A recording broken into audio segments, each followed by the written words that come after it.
Hey guys, welcome back to the channel, and today I'm going to show you how to use Capital One's financial education resources. If you've been wondering how to do that, this video is for you. It's going to be a step-by-step guide. We're not going to waste any more time. Let's get straight into it. So the first step will be to log into your account. Now you can log into your account on the mobile app, or you can do that on the website. And once you sign into your account, you just want to click on the financial education button. That's going to take you to the financial education page where you're going to find resources and such, so you can just review the various financial education topics such as budgeting, savings, and credit management or whatnot. You can just use the financial education tool such as calculators and quizzes, and that's going to help you to learn more about personal finance.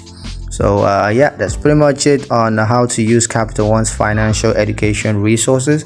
I hope you guys liked the video. Hope you found the information useful enough. If you did, like the video, comment down below, let me know what you thought, share the video with your friends, and subscribe to the channel if you haven't done that already. And I'll see you guys in the next one.